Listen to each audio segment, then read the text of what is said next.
You may have seen the giant sandworms in Dune, massive creatures rising from the desert, swallowing everything in their path. Most people think those monsters are pure fiction, but reality is often far more unsettling, because something very similar exists right here on Earth, deep beneath the ocean floor. In what looks like a silent, empty desert of sand, patience is not just a virtue, it is a weapon.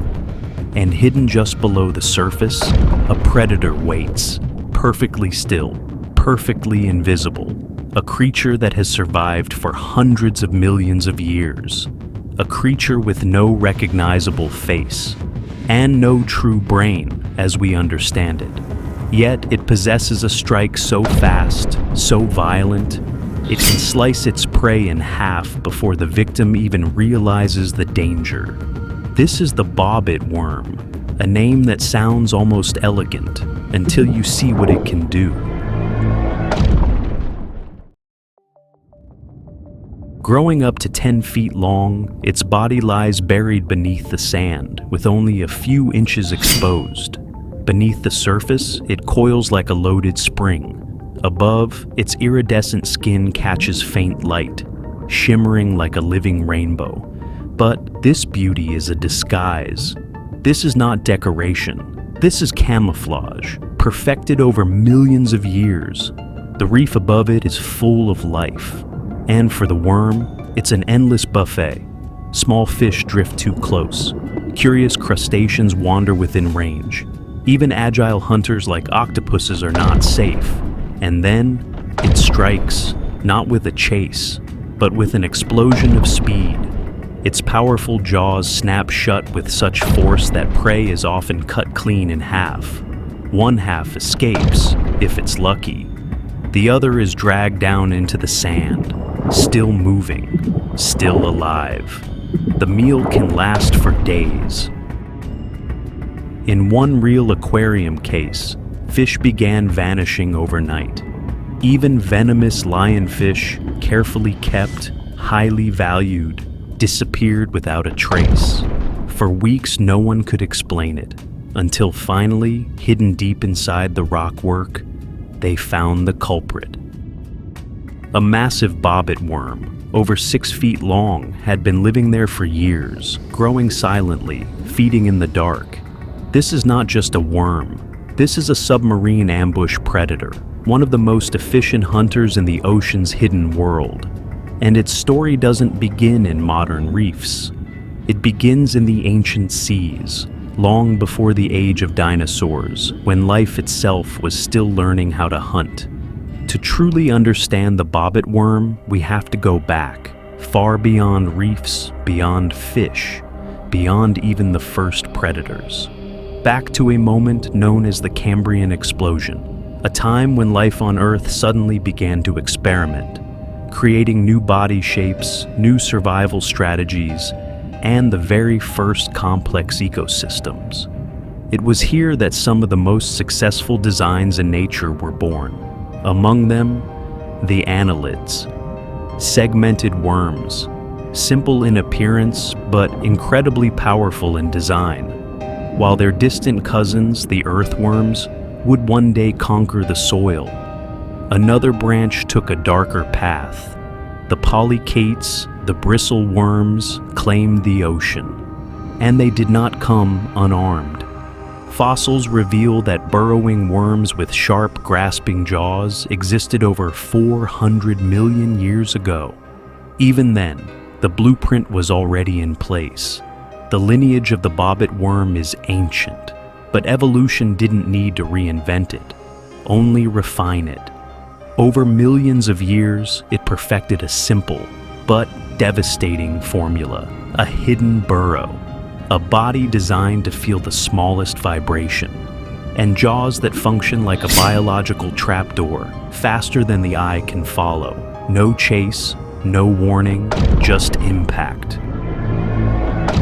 For countless ages, these worms remained unseen, buried beneath the seafloor, silently shaping the ecosystems above them. They are not just hunters, they are regulators, feeding on the weak, the injured, and the unwary. They help control populations and recycle life back into the system. In a way, they are both executioners and cleaners, maintaining balance in a world where even a small imbalance can collapse an entire reef. But for most of human history, we didn't even know they existed. It wasn't until the 19th century, when early naturalists began dredging the ocean floor, that these creatures were finally brought into the light. Confusing, alien, and unlike anything people had seen before. The name Bobbit Worm, however, is much more recent. Coined in the 1990s by aquarists, it reflects a dark sense of humor, referencing a notorious case involving severance, eerily similar to the worm's hunting method. Scientifically, though, this creature was first described as Unus aphroditois in 1778. Since then, we've discovered that it is not rare, just hidden. It exists across the world's oceans, from the Indo-Pacific to the Atlantic, from shallow coral reefs to the deep, shadowy plains where sunlight never reaches. Always buried, always waiting, a relic of ancient seas, still hunting in the modern world.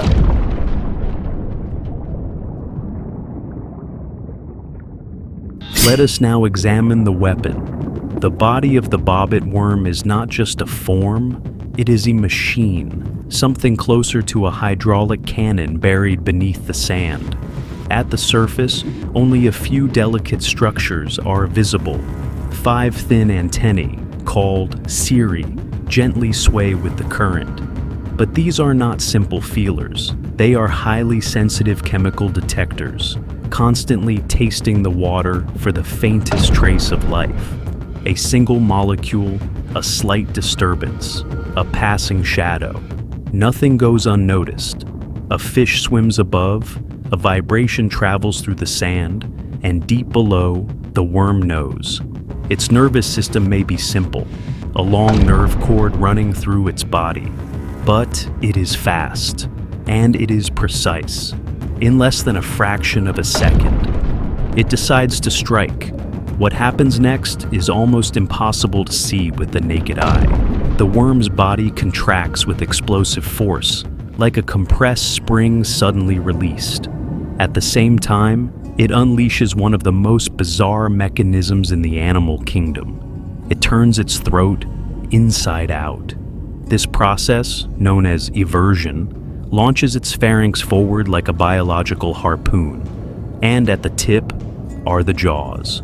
4 to 6 black, hardened blades, made of chitin, sharp as needles, strong enough to cut through flesh, even crack parts of a crab's shell. The strike is so fast that it doesn't just grab, it creates a shockwave in the water. A sudden vacuum forms, pulling the prey downward. In many cases, the victim is stunned instantly, before it even understands what happened. There is no warning, no chase, only the sand exploding beneath it. And then, silence, darkness. But perhaps the most astonishing part of this creature is not how it kills, it's how it survives. If a bobbit worm is torn apart by a predator or even by accident, it does not simply die, it regenerates, and not in a small way. If enough of the body remains, each piece can rebuild what it has lost. A head can grow a new tail, and a tail can grow a new head, complete with jaws and sensory organs. The result? 2 fully functional, identical predators. In this world, destruction does not always mean death.